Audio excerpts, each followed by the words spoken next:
hold there. That's good. Good, and again. Good. This is a photographic session in a studio in central London. And the reason you're watching is because it's one of the most important processes in the work of a fashion designer. Good there. What's going on here is all to do with the communication of ideas. To be a successful designer means much more than having the talent and the imagination for designing clothes. It also means having the skill and knowledge to communicate those design ideas to the public. In other words, a good designer has to understand how to sell them. And a good designer knows all the many different talents needed to make up the right image. That image is designed to communicate the mood of the clothes to you, the public, and it reflects the identity or look of the designs. The look they're putting together here is the austere look, and it will appear as part of a coordinated theme in advertising, in shop window displays, and in the design of the shop interiors. So meet Jeff Banks, who starts it all, designing what he calls the austere or very plain look for his new collection. I always had big pockets. I seem to remember my grandma had in Wales that she'd always keep dusters and goodness knows what in.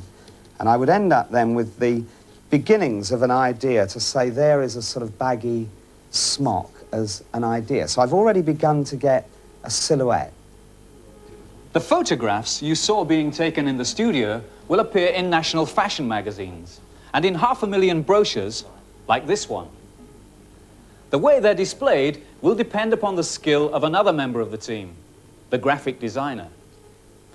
Taking the black and white images produced in the studio, he has to design another set of images still reflecting and promoting the same austere theme. So that's going to be used as it is, not on a line. This process is another form of design. How will the photographs we saw being taken fit onto the page in the brochure? What will be the size and style of the lettering, as well as the colour which will produce the image we keep talking about? Again, teamwork combines the skill of experts all working to one end. And fitting well. The graphic designer's skill lies in knowing how to use different images that will come together to create a visually exciting and coherent identity. And that identity should have maximum impact in the field of advertising, display and promotion. And it must capture our imagination. But the images that catch the public eye and the clothes we buy in the shops were all planned and designed months ago as part of a long but logical design process. And it begins in here. We all communicate through fashion. What we wear says something about who we are. And the designer has to identify what it is we want to communicate and then create a fashion range that responds to that need. How does he get it right?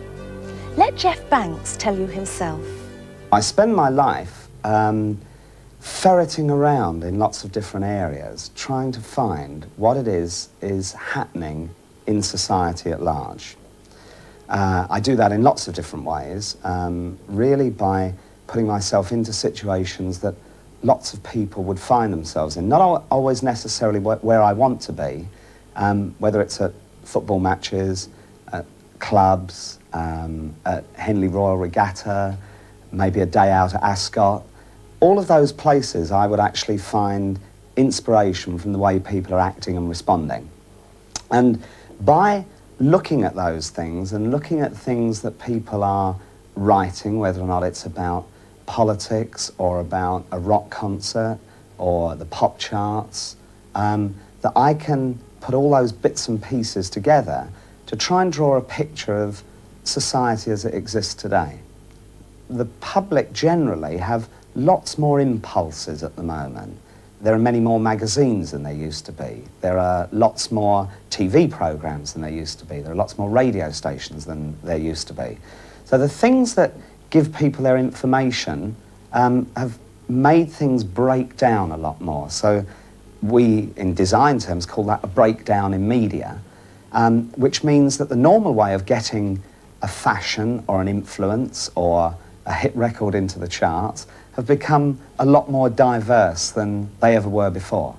So what has happened is that once upon a time, say 20 years ago, you'd have newspapers dictating that hemlines were going to be 5 inches above the knee and everybody would tend to jump on that bandwagon. Now, there are many, many more influences that are making people form their opinions. So it's not as cut and dried as that.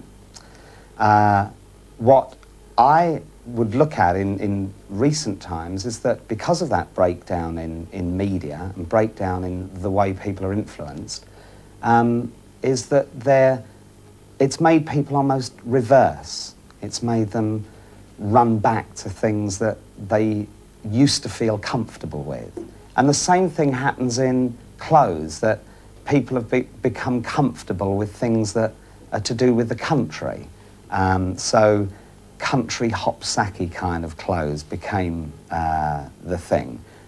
Old-fashioned sweaters like Fair Isle jumpers and Aran sweaters, again, became the thing, because it's almost something that people could reflect on and think, well, that quality of life is what I enjoy.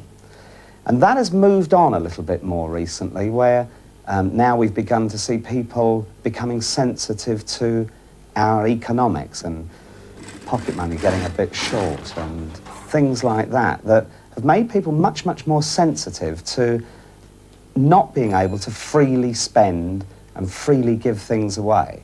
So we've seen almost junk shop dressing return, where people are looking to be thrifty, where they're looking to be able to display how careful they are with their money by, instead of going out and spending lots of money on clothes, they'll actually go into a junk shop and buy an old grandfather shirt or a second-hand tie or an old waistcoat to wear with a pair of jeans. So those tendencies are things that I will pick up on. Good design also means top quality craftsmanship. This is Warehouse's main workshop. Jeff works with a comparatively small team. 2 co-designers, a workroom manageress, a pattern cutter, an assistant pattern cutter, and 3 sample machinists. Each of the designers will produce sketches for a different part of the collection. They put together folders with fabric samples pinned to the drawings. Of course, fabric is important, and designers will choose something that's sympathetic to the theme. Here, one of the co-designers is drawing up another idea while keeping to the agreed image for the collection.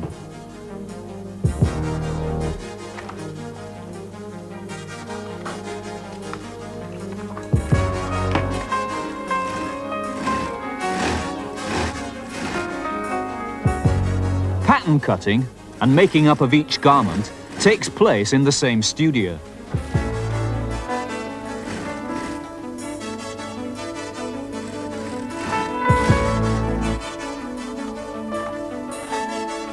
This is an advantage, especially in saving time and money, because members of the design team can work together during the entire process. And as each piece is ready, it can be pinned to the dummy to see how it looks. Will it catch the eye of the customer? Each year, at the end of February, all the sample designs are brought together here and a sampling is held. The purpose of this is to give the staff a chance, quite literally, to sample the collections. They fill in these sampling forms, saying exactly what they think about individual designs, what they like and what they don't like. This is very important because it gives Jeff a sense of how the public will react. The selected samples are then balanced into a collection of dresses, jackets, blouses and skirts and budgeted before going into production.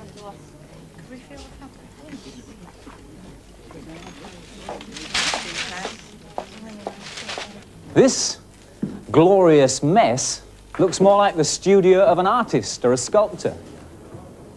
And at first glance, not very much to do with dress design at all. In fact, it's to do with all 3 of those things. Alan is yet another member of the team. He designs all the interior displays in the shops. In here, he's creating his own version of the theme. So everything we've seen so far relates to the same visual theme. The choice of model, the fabric and color of her clothes, the black and white photographs, the design of the brochure, and now all the interior displays in the shops themselves. The same look is running through everything.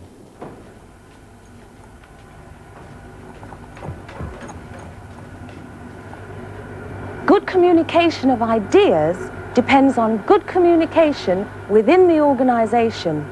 And as we've seen, communication is what design is all about. This design studio believes that the principles and processes of good design have to be learnt. And they are taught here, above the shop, in Warehouse's own fashion school.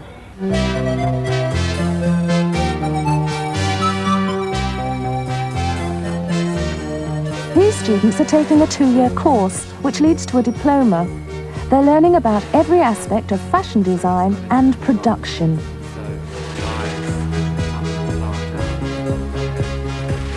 It's not all sitting down and drawing pictures. Much of their time is taken up with finding out what goes on in the world. They visit other art colleges, the stock exchange, clothing manufacturers, dry cleaners, computer companies, and they're taught merchandising and accounting.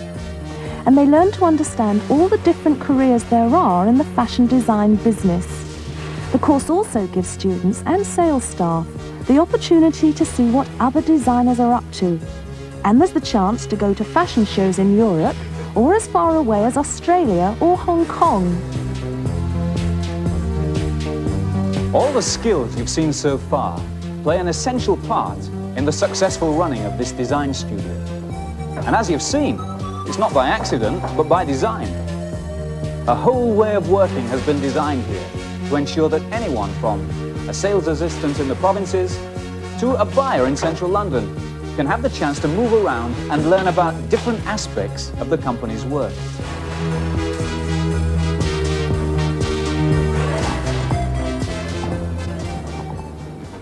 And if you thought that to be a fashion designer, all you needed was a flash of inspiration and the ability to run a one-man show, I hope we've proved you wrong.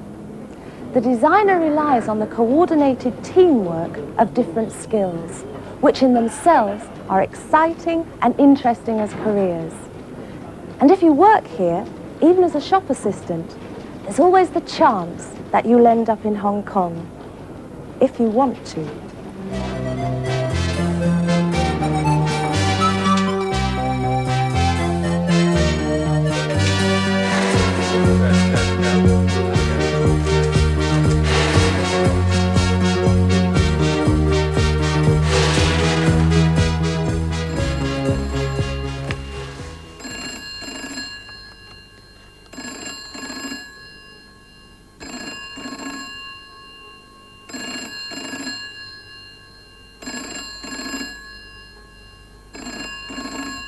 Could somebody keep the phone off out there, do you think?